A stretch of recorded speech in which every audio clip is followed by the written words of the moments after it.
Hi, welcome or welcome back. I'm Trinity, and this is TV with Trinity.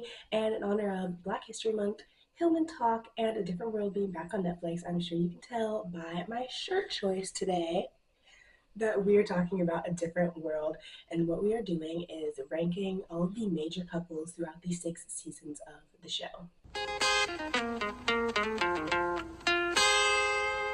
Okay, so I have a list of 14 couples. We're gonna go from bottom to top. I'm sure you might be able to guess already who is number one, but let's get into it. Starting with number 14, we have Jaleesa and Colonel Taylor. I put them at the bottom for a couple of reasons. One, it seemed like a super random relationship, and they were just like, oh, we have these two characters, let's just go ahead and put them together. And a big thing for me, I made a TikTok about this a while ago. Colonel Taylor walked Jaleesa down the aisle when she was getting married to Walter, or almost got married to Walter. And in the early seasons, he was supposed to be kind of this father figure to everybody. So it was like the fact that he walked her down the aisle and then they got married later just like weirded me out. And then like the age gap and everything. And like I said, it just felt very random. Okay, after number 13, after Colonel Taylor and Jaleesa, I have Freddie and Shazza. Now, I will say they did match each other's freak perfectly, but I just really dislike Shazza as a character. The way he spoke to Freddie and her friends just was not the vibe at all. And like, even though Freddie was in her little hippie era when she was with him, like her going around calling him my king and stuff like that was just weird, and I was not about it. Okay, numbers 12 and 11, they're kind of interchangeable for me, but I have Ron and Freddie at number 12 and Ron and Kim at number 11. So Ron and Freddie, although I do like their relationship and it's a little bit more authentic once they are together, the fact that they hurt Kim and like cheated on Kim together was very odd to me, especially Freddie being like one of Kim's best friends. Um, and then Ron and Kim, they just weren't matched well. It was just kind of like they had run out of people for them to date and they wanted Ron to be with another main cast member. But yeah, those are my 11 and 12. Okay, next we are moving on to number 10. I have Whitley and Byron. I will say I do appreciate Byron because without him, we wouldn't have gotten Baby Please, but their relationship feels really rushed to me whenever I watch it. I feel like they're only together for like a handful of episodes and then he proposes. And it was just also very clear throughout the story that Whitley and Dwayne were not through. So it was like, why say yes to this proposal? Well, I understand why she said yes because that was just the way she was groomed. She thought she needed to be married. But why say yes to this proposal when you're clearly not over somebody else? Number 9, I have Walter and Jaleesa, and I do like them together for the most part, but there are two instances that stick out in my mind. The beginning of their relationship, it was never really made clear what they were, and at the end of season 2, I want to say, she's like, oh, I got this promotion at my job, I'll have a company car, I'll be able to come see you. And he's like, oh, I want to sow my oats. And he's like, and she's like, okay, I'll sow my oats too. And he's like, wait, no, you can't do that, which was weird. And then it was never actually resolved. They just came back to season 3 and they were together. And then in Wedding Bells from Hell, also in season 3, they just very clearly want different things and never had a discussion about that. And so clearly their communication wasn't the best. But overall, they're just like middle of the road for me. Number 8, I have Whitley and Julian, and this spot kind of surprised me. Obviously, I am doing my rewatch, and I just finished season 3 in their relationship.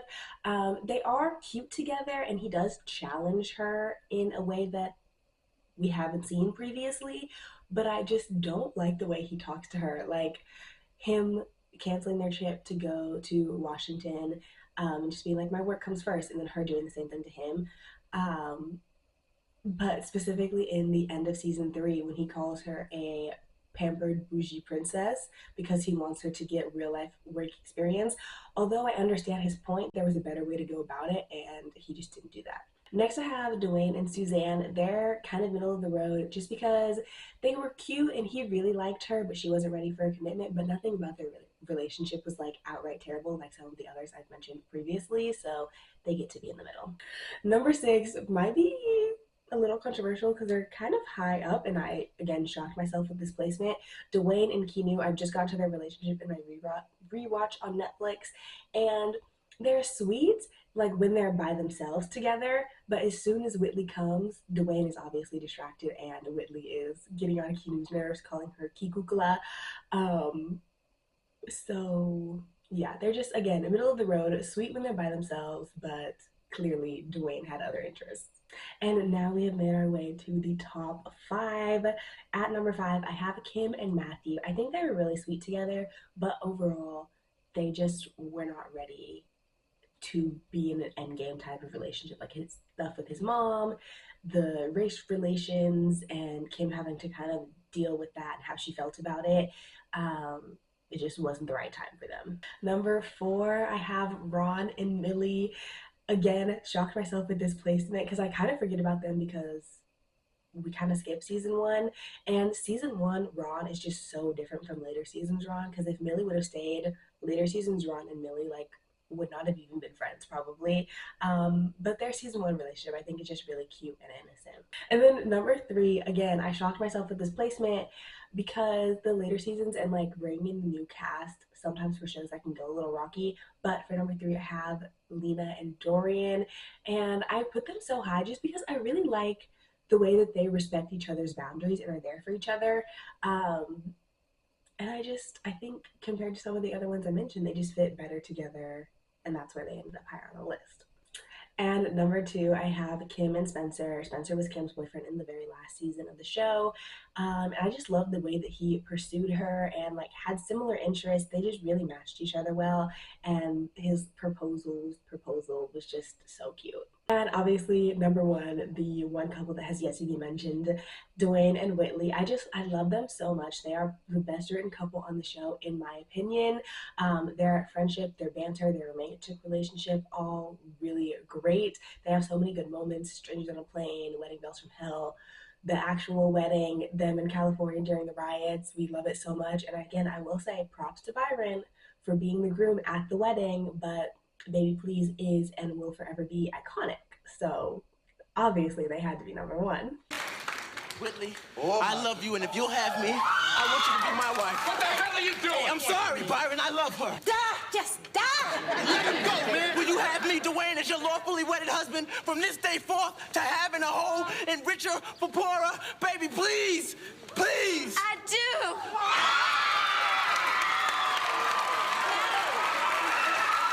So those are my rankings. If I missed any couples or if you have any thoughts on Different World couples or a Different World in general, please put them in the comments below. I would love to hear your thoughts. If you want to follow me on any of my other social medias, they'll be in the description, and I'll see you next time. Bye.